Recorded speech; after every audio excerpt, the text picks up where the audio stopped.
Hi. വളരെ വിഷമത്തോടു കൂടിയാണ് ഞാൻ നിങ്ങളോട് ഇപ്പൊ ഇത് പറയാൻ പോകുന്നത്.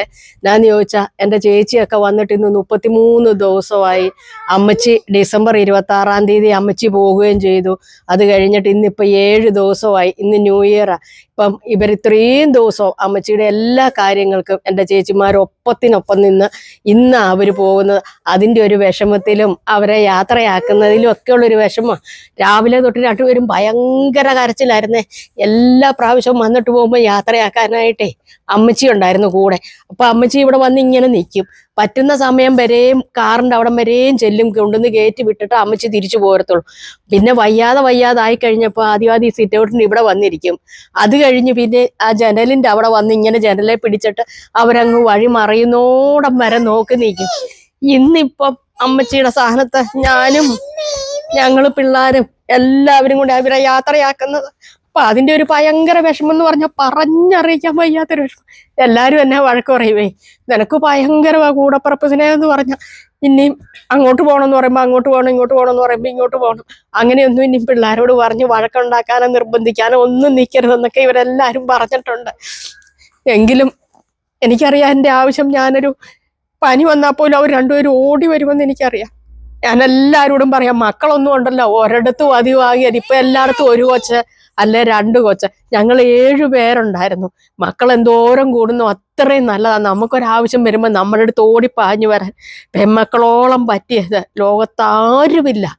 പെമ്മക്കളെന്ന് പറഞ്ഞു കഴിഞ്ഞാണ്ടല്ലോ ഞാൻ പറയുന്നത്, അത്രമേ ഭാഗ്യമുള്ള കാരണവന്മാർക്ക് ജനിക്കുന്നതാ പെമ്മക്കൾ ഒരു വരദാനമാണ് എന്നും പറഞ്ഞ് ആമക്കൾ നോക്കിയാലും നല്ല കേട്ടോ. ആമക്കൾ നോക്കുന്നവർ ഇഷ്ടം പോലെയുണ്ട്. എങ്കിലും ഒരു പിടിയും കൂടെ മുമ്പിൽ നിൽക്കും പെൺപിള്ളേർക്കുള്ള സ്നേഹവും കരുതലും ഇഷ്ടവും ഒക്കെ. പിന്നെ ഞാനിപ്പം മെയിനായിട്ട് പറയാനായിട്ട് വന്നൊരു കാര്യം എന്താന്ന് ചോദിച്ചിട്ടുണ്ടെങ്കിൽ, ഇന്നലെ ഞാനൊരു വീഡിയോ ഇട്ടിട്ടുണ്ടായിരുന്നു അമ്മച്ചിയുടെ മരണവും മരണാനന്തര കർമ്മങ്ങളെ കുറിച്ചുമൊക്കെ. ആ വീഡിയോയ്ക്ക് ഒരുപാട് മെസ്സേജും കാര്യങ്ങളും വന്നു. എന്നോട് പറഞ്ഞു, രജനി അല്ലെ ചേച്ചി അല്ലെ മോളെ, നീ ചെയ്ത കർമ്മങ്ങളാണ് ഏറ്റവും വലുത്. മരിച്ചുപോയ ഒരാൾക്ക് വേണ്ടിയിട്ട് നമ്മൾ ഒരിക്കലും ഒന്നും ചെയ്യണ്ട. അവർക്ക് ജീവിച്ചിരിക്കുമ്പോൾ അവരുടെ ജീവിതത്തിൽ എന്താണോ ആവശ്യം അതുമാത്രം നടത്തിയാൽ മതി. എന്ത് ചെയ്താലും അഭിപ്രായങ്ങൾ പലരും പറയുന്നവരുണ്ട്. ആ അഭിപ്രായത്തിനൊന്നും നമ്മൾ വില കൊടുക്കുകയും മാനിക്കുകയും നമ്മൾ ചെയ്യണ്ട. ഇതേ ഇവരുടെ എല്ലാവരുടെയും അഭിപ്രായമല്ലായിരുന്നോ? ഒന്ന് ഓർത്ത്, അമ്മച്ചിയുടെ അഭിപ്രായമാണ്. നിങ്ങളൊന്ന് വാ തുറന്ന് പറ. എല്ലാവരുടെയും ഒരു അഭിപ്രായം, എല്ലാവരുടെയും അഭിപ്രായമായിരുന്നു. ചേച്ചിയാണെ പോലും പറഞ്ഞു, ഇല്ലേ ചേച്ചി? ചേച്ചിയും പറഞ്ഞു അമ്മച്ചിയുടെ ആഗ്രഹത്തിനൊത്ത് മാത്രം വിട്ടുകൊടുത്താൽ മതി. അമ്മയുടെ എല്ലാ ആഗ്രഹങ്ങളും ജീവിച്ചിരുന്നപ്പോൾ ഞങ്ങൾ ചെയ്ത ഒരാൾക്കാരാ. അതുപോലെ തന്നെയാണേലും പുള്ളിക്ക് ഭയങ്കര ഒരു വിഷമമാണ്. പുള്ളി പറയുന്നത് അമ്മച്ചിയുടെ പേരിൽ ആൾക്കാർക്ക് ഭക്ഷണമൊക്കെ കൊടുക്കണം, അതിൻ്റെ ഒരു നാട്ടുനടപ്പ് എടുപ്പെന്നൊക്കെ പറഞ്ഞു. അതിൻ്റെ ഇടയ്ക്ക് എന്നോട് എൻ്റെ ഏറ്റവും വേണ്ടപ്പെട്ട കുറച്ച് പേര് എന്നെ വിളിച്ചിട്ട് പറഞ്ഞു, നിങ്ങൾ കർമ്മങ്ങളൊന്നും ചെയ്യാത്തതിൻ്റെ പേരിൽ നമ്മൾ ഭക്ഷണമൊക്കെ കൊടുത്തിട്ടുണ്ടെങ്കിൽ ആൾക്കാർക്ക് കഴിക്കാൻ ബുദ്ധിമുട്ടുണ്ടാകും, അവർ വരാനും സാധ്യതയില്ല. അതുകൊണ്ട് അമ്മ പറഞ്ഞതുപോലെ നിങ്ങൾ അമ്മയുടെ ആഗ്രഹത്തിന് എവിടെയാണോ ഭക്ഷണം കൊടുക്കുക എന്ന് പറഞ്ഞത് നിങ്ങൾ അവിടെ തന്നെ കൊണ്ടുവന്ന് ചെയ്താൽ മതി. മറ്റു കാര്യങ്ങളിൽ ഒന്നും നിങ്ങൾ ചെയ്യണ്ട, അത് മാനിക്കുകയും വേണ്ട ആൾക്കാർ പറയുന്നതെന്ന് പറഞ്ഞു. അപ്പൊ പല കാര്യങ്ങൾക്കും പല അഭിപ്രായങ്ങളും വന്നു. അപ്പൊ ഇതിൻ്റെ ഇടയ്ക്ക് ഞാനൊരു കാര്യം പറയാം. എൻ്റെ ചേച്ചി എൻ്റെ അടുക്കൽ പറഞ്ഞ ഒരു കാര്യമാണ്. അപ്പൊ ആ ചേച്ചിയുടെയൊക്കെ വീടിൻ്റെ അവിടെ വലിയൊരു പണക്കാരനുണ്ടായിരുന്നെന്ന് പറഞ്ഞു. അത് കഴിഞ്ഞ് അവർക്ക് ഒരു അസുഖമോ കാര്യങ്ങളോ ഒക്കെ വന്നു കഴിഞ്ഞപ്പോൾ മക്കള് തമ്മിത്തല്ല, നീ നോക്ക് ഞാൻ നോക്ക്. അമ്മയ്ക്ക് പണി ചെയ്യാനും ജോലി ചെയ്യാനും പറ്റുന്നത് കൊണ്ട് അമ്മേനെ വേറൊരു മകൻ അങ്ങ് കൊണ്ടുപോയി. അങ്ങോട്ടും ഇങ്ങോട്ടും മത്സരം, ഞാൻ നോക്ക നീ നോക്ക. ജീവിച്ചിരുന്ന സമയത്ത് അങ്ങേര് ഒരു തർമ്മക്കാർ ചെന്നാൽ 1 രൂപ തർമ്മവും കൊടുത്തിട്ടില്ല, പള്ളിക്കും കൊടുത്തിട്ടില്ല, പട്ടണത്തിനും കൊടുത്തിട്ടില്ല. ഇതെല്ലാം ഇങ്ങനെ ചേർത്ത് പിടിച്ചിരുന്നു മക്കൾക്ക് വേണ്ടിയിട്ട്. ആ മക്കൾ ഇങ്ങേർക്ക് ഒരു വയ്യാത്ത അവസ്ഥ വന്നപ്പം ചെണ്ട തട്ടുന്നവർക്ക് അങ്ങോട്ടും ഇങ്ങോട്ടും തട്ടി. അവസാനം പുള്ളിക്ക് ഒരു മെന്റലിന്റെ പ്രശ്നം പോലെയല്ല ചേച്ചി വന്നത്. അവസാനം ആ മനുഷ്യൻ വണ്ടി തട്ടി നടുറോട്ടിൽ കിടന്ന് മരിച്ചു. ഈ മരിച്ചു കഴിഞ്ഞപ്പോഴത്തെ ചടങ്ങ് കേട്ടിട്ട് ഞാൻ ഞെട്ടിപ്പോയി. ചേച്ചി പറയും, അങ്ങേർക്ക് പൂ തന്നെ മേടിച്ചത് 37,000 രൂപയുടെ പൂവാണ് മേടിച്ചതെന്ന് പറഞ്ഞു. ക്രിസ്ത്യൻസാ. പൂ കൊണ്ട് മൂടിയാണ് അങ്ങേരെ വിട്ടതെന്ന് പറഞ്ഞു. അതുപോലെ നാടടച്ചു ഭയങ്കര സദ്യ. 5ൻ്റെ അന്ന് കുഴി കാണല്, 7ൻ്റെ അന്ന്, പിന്നെ 41 ആണ്ട്. ഉടൻ ചേച്ചി എന്ന് പറഞ്ഞൊരു കാര്യം, എടി ആ ലക്ഷങ്ങളും മക്കളിറക്കി. ജീവിച്ചിരുന്നപ്പോൾ ആ ലക്ഷത്തിൻ്റെ ഒരു ഭാഗം പോലും വേണ്ടായിരുന്നു. ആ മനുഷ്യന് മാന്യമായിട്ട് ചികിത്സിച്ചിരുന്നെങ്കിൽ ഇതിൻ്റെ വല്ലതും വേണമായിരുന്നോ എന്ന് ചോദിച്ചു. അപ്പം ചേച്ചിയുടെ ഹസ്ബൻഡിന്റെ, അതായത് ചേട്ടന്റെ ഏറ്റവും അടുത്തൊരു സുഹൃത്തുമായിരുന്നു ഈ മനുഷ്യന്. ചേട്ടന്റെ അടുക്കൽ എപ്പോഴും ചെല്ലുകയോ എടുക്കുകയോ ഒക്കെ ചെയ്തുകൊണ്ടിരുന്ന. അപ്പം ചേട്ടൻ പറയും, നമ്മൾ എന്തെങ്കിലും ജീവിച്ചിരിക്കുമ്പോൾ നല്ല പ്രവൃത്തി ചെയ്താലും മനുഷ്യർ നമ്മളെ ഓർത്തിരിക്കും. ഉടനെ പറയുന്നത്, എൻ്റെ മക്കളെല്ലാം എന്നെ നോക്കും, ഞാൻ അവർക്ക് വേണ്ടിയിട്ട് സമ്പാദിക്കുകയും കരുതുകയും ചെയ്യുന്നതാണെന്നാ പറഞ്ഞത്. എന്നിട്ട് ആ മക്കളെ കരുതലും സമ്പാദ്യവും എന്തിയേ? അത് കഴിഞ്ഞ് ഈ മകൻ കടയിൽ ചെന്ന് കഴിഞ്ഞപ്പം ചേട്ടൻ ഇങ്ങനെ ചോദിച്ചപ്പം പറയാന്ന്, നമുക്ക് കാശ് മുടക്കണമെന്ന് വലിയ ഇതൊന്നും ഇല്ലാഞ്ഞു. നാട്ടുകാരുടെ വെച്ചാൽ നമ്മളെ കഴിഞ്ഞും താന്നവും പോലും ഇതിലും വലിയ പരിപാടി നടത്തിയപ്പം നമുക്ക് നടത്താതിരിക്കാൻ പറ്റത്തില്ല. അപ്പം ആൾക്കാരെ കൊണ്ട് പറയിപ്പിക്കണ്ടല്ലോ എന്ന് വിചാരിച്ച് നമ്മൾ ഈ ചടങ്ങുകളെല്ലാം ഇങ്ങനെ നാടോടുമ്പോൾ നടുവേ ഓടണ്ട ഇങ്ങനെ അങ്ങൊരു ചെയ്തു പോയത്, അല്ലാതെ ഇത് വേണ്ടിയിട്ടൊന്നും ചെയ്തതല്ലെന്ന്. അപ്പോൾ ആ മനസ്ഥിതി ഒന്ന് ഓർത്തു നോക്കിക്കേ. നാട്ടുകാരെ ബോധിപ്പിക്കാനും നാട്ടുകാരുടെ ഒപ്പത്തിനൊപ്പം നിൽക്കാനും വേണ്ടിയിട്ട് മാത്രം ചെയ്ത പരിപാടിയത്. അപ്പൊ അതിൻ്റെ അകത്ത് എന്തെങ്കിലും പിന്നെ കർമ്മതം ഇതുണ്ടോ? അല്ലെങ്കിൽ അതിൻ്റെ അകത്ത് എന്തെങ്കിലും ഗുണമുണ്ടോ അങ്ങേർക്ക് വേണ്ടിയിട്ട് അത് ചെയ്തിട്ട്? ആ ജീവിച്ചിരിക്കുമ്പോൾ നമുക്ക് സന്തോഷമായിട്ട് ചെയ്യാൻ പറ്റുന്ന കാര്യങ്ങൾ നമ്മൾ മാതാപിതാക്കൾക്കാണെങ്കിലും സഹോദരങ്ങൾക്കാണെങ്കിലും നമുക്ക് സഹായിക്കാൻ പറ്റുന്ന വെറുതെക്കാരായിക്കോട്ടെ നമ്മൾ സഹായിച്ചാൽ അവരുടെ മനസ്സിൽ എന്നും നമ്മളുണ്ടാകും. എൻ്റെ അമ്മച്ചി എൻ്റെ നാട്ടുകാരുടെ മനസ്സിൽ എപ്പോഴും ഉണ്ടാകും. ഒരുപാട് പേർക്ക് കറുകപ്പള്ളി അമ്മയെന്ന് വന്ന് വിളിച്ചു കഴിയുമ്പം ഭക്ഷണം കൊടുത്ത ഒരു അമ്മയാണ് ഒരുപാട് കുഞ്ഞുങ്ങൾക്ക്. അതുപോലെ തന്നെ ഞാൻ പറഞ്ഞിരുന്നു, തൊടുപുഴയിൽ ഒരു സ്ഥാപനത്തിൽ അമ്മ ചെല്ലുന്നത് നോക്കിയിരിക്കുന്നു.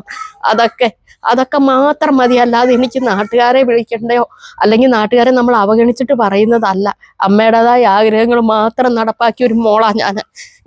എനിക്കിഷ്ടം. അല്ലാതെ എൻ്റെ അമ്മച്ചിയുടെ ചികിത്സയ്ക്ക് വേണ്ടി എന്തുമാത്രം നമ്മൾ ഇറക്കിയിട്ടുണ്ട് അതിൻ്റെ ഒന്നും കണക്ക് പറഞ്ഞല്ല കേട്ടോ. അപ്പോൾ ഒരു നേരത്തെ ഭക്ഷണം കൊടുക്കാൻ കഴിയാലാഞ്ഞിട്ടല്ല, ആ പേര് പറഞ്ഞ് എൻ്റെ അമ്മ ആഗ്രഹിച്ചതുപോലെ തന്നെ നടത്തിയാൽ മതി ഇവരുടെ രണ്ടുപേരും പറഞ്ഞിട്ടുണ്ട്. അപ്പം ഇങ്ങനെയുള്ള കാര്യങ്ങളൊക്കെ വേണം നമ്മൾ ചെയ്യാനായിട്ട്. ജീവിതത്തിൽ എന്നും ഒരിക്കലും അമ്മച്ചിയിൽ എനിക്ക് പറയാൻ പറ്റും, അമ്മയുണ്ടെങ്കിലാണ് നമുക്കെല്ലാം ഉള്ളത്. അച്ഛൻ പോയാൽ നമുക്ക് പിടിച്ചു നിൽക്കാൻ പറ്റും.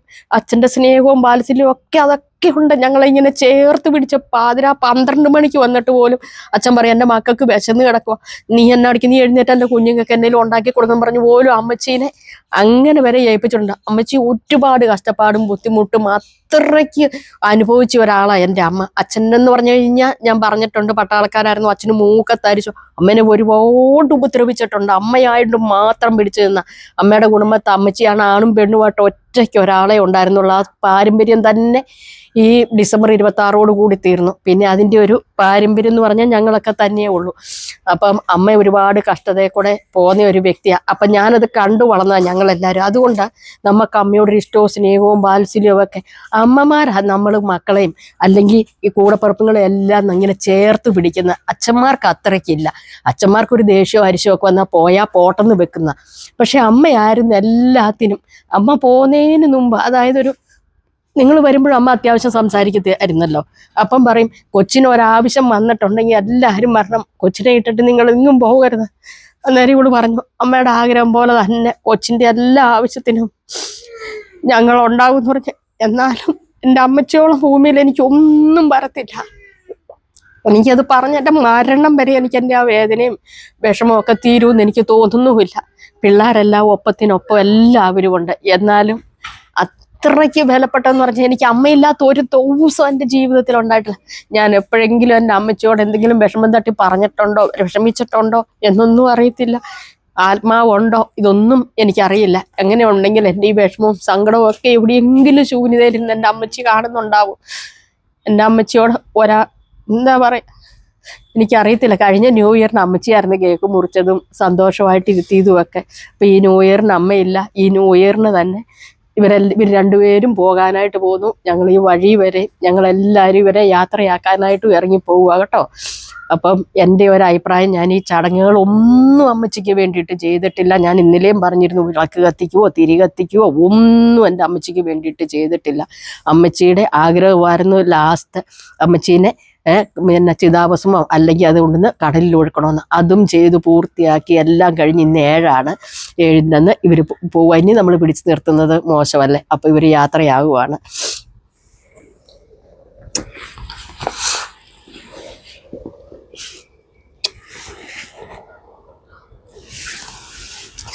അപ്പം ഞങ്ങളെപ്പോണൊക്കെ ഇതുപോലെ തന്നെ ആയിരിക്കണം കേട്ടോ സഹോദരങ്ങളെല്ലാം. ഒത്തൊരുമയോടെ സ്നേഹത്തോടെ പോണേ. ഭൂമിയിലെ ജീവിതം മാത്രമേ ഉള്ളൂ, മരിച്ചു കഴിഞ്ഞാൽ ഒന്നുമില്ല. അപ്പം നമുക്ക് നിങ്ങളുടെ അഭിപ്രായങ്ങൾ എന്തായാലും കമന്റ് ബോക്സിൽ വന്ന് കമന്റ് ചെയ്യാൻ മറക്കല്ല. അടുത്ത വീഡിയോയിൽ നമുക്ക് വീണ്ടും കാണാം.